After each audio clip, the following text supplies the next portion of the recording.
Oke.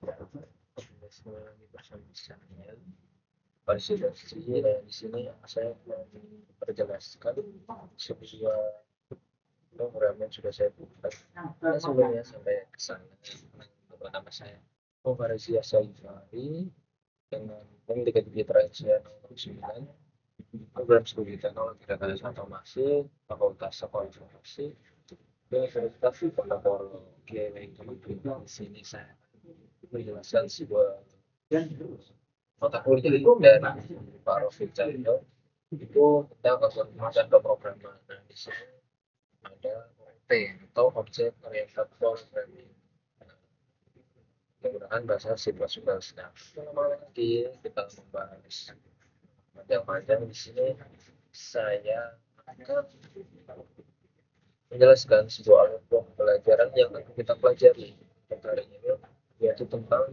konsep dasar atau objek oriented programming. Kita akan membahas di mana kita itu bagaimana sih dan apa sih itu konsep dasar apa bedanya mungkin dengan platform lain atau di platform lain gitu.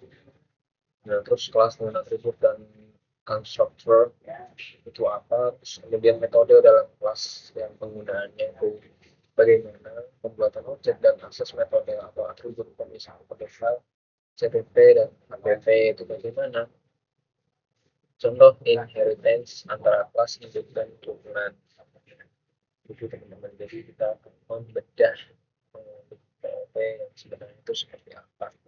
Oke, lanjut. Kemudian di sini ada tulisan dasar OOP. Nah, di sini tuh membuat objek yang di dalamnya terdapat dan data fungsi yang dapat bekerja. Kelebihan dari objek oriented programming OOP yang pertama itu ada struktur, program yang terstruktur. Kemudian kode mudah di maintenance, reuse, dan debug. Kemudian membuat kode dapat digunakan kembali sehingga mengurangi waktu pengembangan, seperti itu untuk konsep. Terus apa itu kelas dan objek? Mungkin teman-teman di sini masih banyak yang kurang mengerti dan kurang paham tentang apa yang sedang saya bicarakan di sini. Nah, di sini itu tentang kelas dan objek merupakan dua aspek utama dalam object oriented programming. Jadi ini benar-benar kalau kalian mau tahu tentang oke itu apa, nah di sini tuh jawabannya ada di kelas dan objek. Nah, di sini untuk kelas terus kayak sebelum kayak variabel ya gitu. Cuman ini bentuknya yang lebih agak luas. Nah di sini namanya itu contohnya itu fluid. Nah, objeknya apa? Fluid itu kan ada banyak yang masih kompleks. Nah di sini jelaskan itu objeknya apa? Apple, banana, mango. Nah, kemudian kelas car yaitu carnya apa? Volvo, Audi, Toyota. Jadi diperjelas lagi. Jadi untuk kelas yang kayak variabel sebenarnya, cuman itu mendefinisikan bagaimana objek itu terlihat dan dibuat berdasarkan kelas tersebut. Ketika membuat objek dari kelas, objek tersebut mewarisi variabel dan fungsi dari kelas tersebut.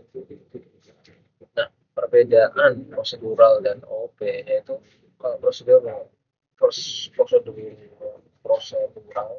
yaitu tentang membuat fungsi untuk mengurasikan data. Tapi kalau OOP itu membuat objek yang terdapat antara data dan fungsinya seperti itu. Kemudian kalau prosedur itu tentang membuat fungsi untuk mengoperasikan data, tapi kalau ini membuat objek yang terdapat antara data dan fungsi seperti itu. Nah, kemudian kita masuk ke dalam kelas.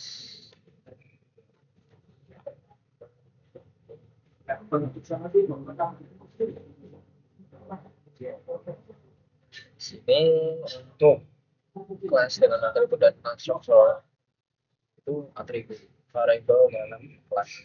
Jadi variabel dalam kelas itu disebut dengan atribut. Tapi kalau konstruktor itu metode atau metode yang otomatis terpanggil ke objek kelas itu buat itu sudah menghapus tentang aturan konstruktor itu konstruktor memiliki nama yang sama dengan kelas. Konstruktor tidak memiliki nilai kembalian bahwa bahkan bukan void. Konstruktor dideklarasikan sebagai publik. Konstruktor secara otomatis dipanggil saat objek dibuat seperti itu. Nah, di sini inisiasi kelas atribut dan konstruktor. Jadi kelas itu ada my class, kemudian kurung awal dan public dan kelas out terus panah ke kiri karena memang ikut pada curve itu sudah jadi pada dasarnya seperti itu. Ya, saya coba saja menggunakan VS sebagai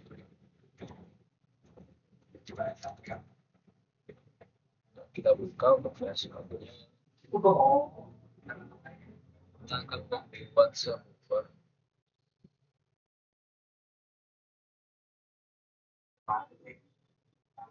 masuk pos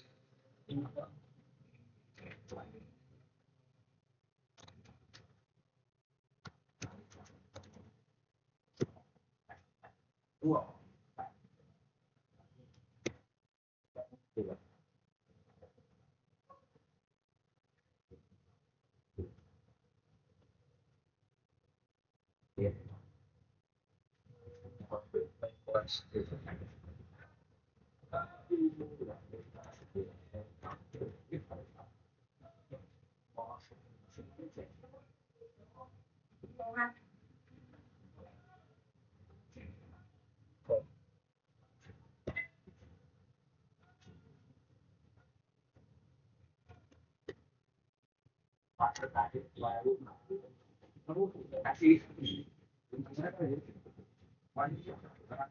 hello world.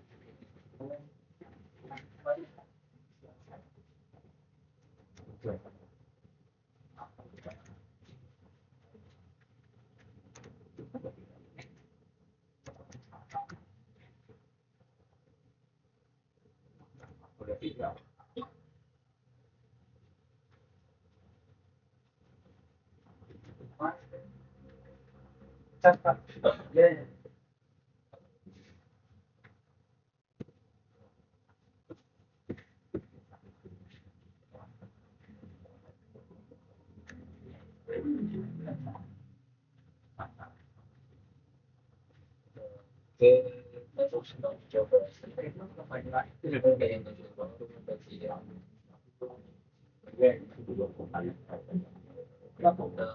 buat tambah kita coba telah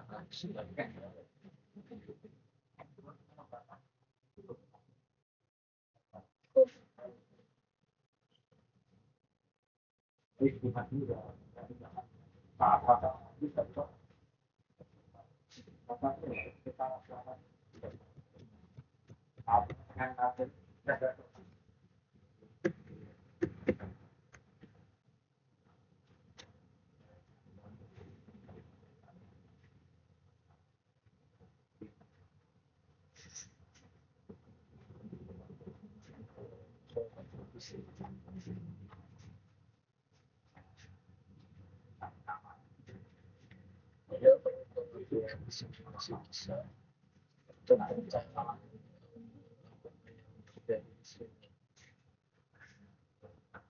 menggunakan AI.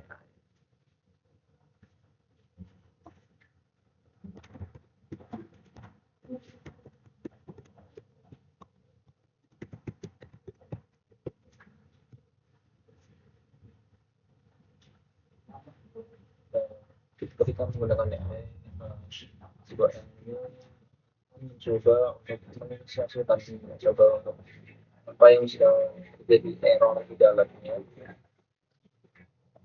Kita sudah proses seperti ini, kita mengikuti saja dengan mengikuti apa yang dibuat. Terus kita ya, coba. Di sini udah berhasil. Pokoknya apabila merasa ada yang salah, coba berbagai menggunakan AI itu tidak apa-apa. Tapi juga harus paham apa yang salah dari sini seperti itu ya teman-teman. Oke, kita lanjut. Setelah menginisiasi kelas dan atributnya struktur, kita lanjut pada slide selanjutnya, yaitu konstruktor dengan parameter. Nah, parameter di sini yang kurang lupa ya. Di sini tuh parameter adalah yang berada dalam sebuah kurung yang lupa. Di sini juga ada kelasnya dan garis miringnya di komentarnya. Kemudian sering itu ada datanya dan variabelnya seperti itu. Kemudian untuk metode sini dengan fungsi dalam kelas. Metode fungsi dalam kelas main kelas publik pada metode seperti yang tadi. Kemudian ini adalah metode di luar kelas. Sini kelas main kelas publik main method.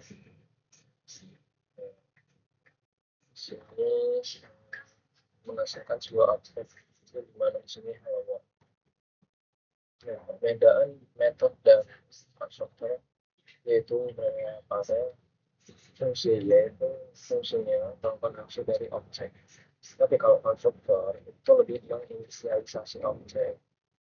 Dari aspek nama juga ada perbedaan, yaitu boleh nama apa saja kecuali nama kelas, sama dengan nama kelas kalau konstruktor. Tapi kalau aspek return type di metode itu memiliki return type void, integer, string, dan tipe data yang lain juga. Terus kalau konstruktor itu tuh tidak punya return atau tipe data void tidak boleh juga seperti itu. Untuk aspek pemanggilan dipanggilnya itu secara manual, tapi kalau konstruktor itu otomatis sama aja juga.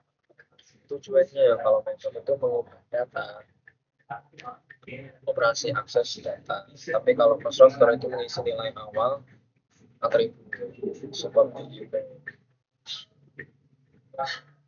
Kemudian untuk objek dan akses atribut, sini untuk contoh penerapannya tercermin di sini ada my class my object di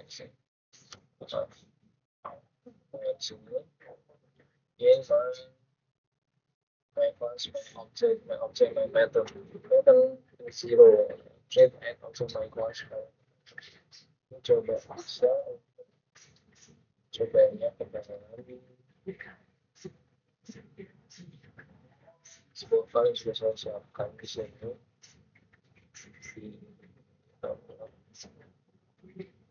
yang dia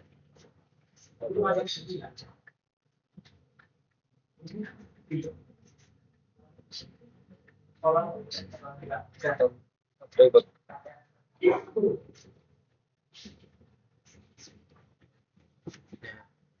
sini udah saya siapkan dengan file saja. Di sini menggunakan sambungan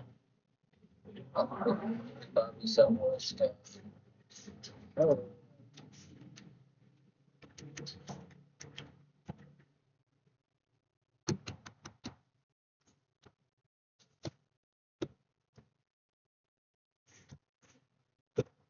sini mengeluarkan dalam sesuatu jadi situ otomatis.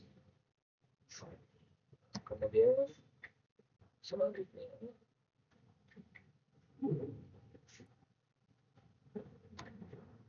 sini untuk pemisahan file utama CTP ke file PP.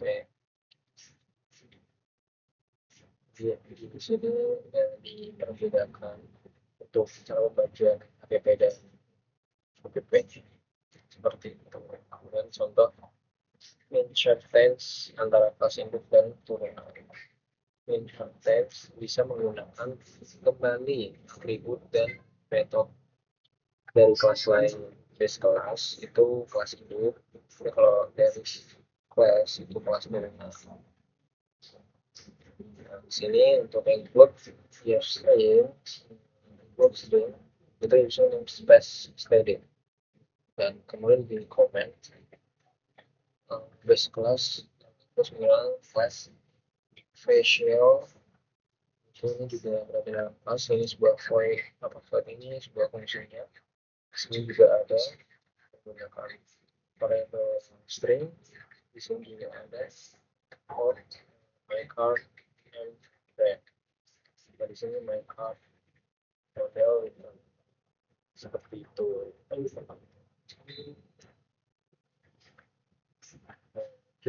itu saja yang bisa saya bahas mungkin bisa ditambah lagi dengan coba kira-kira yang dari sini itu konstruksi parameter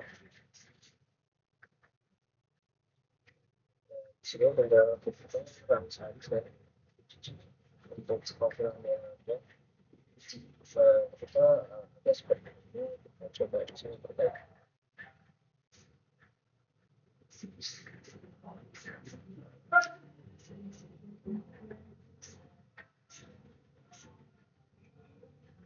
apa yang salah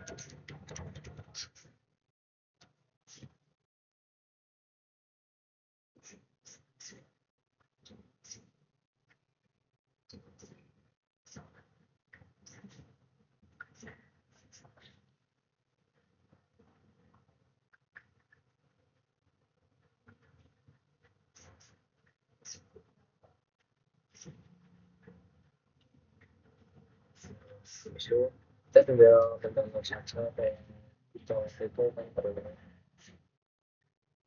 sesuai dengan apa yang sudah kita bahas tadi di sini seperti itu jadi begitu saja yang bisa saya sampaikan jika progres sudah bisa dilakukan yang masih konsentrasi itu lebih efisien ketimbang yang ini jadi lebih mudah nantinya berbeda dalam proses pemrograman seorang pemilik saja berkembang atau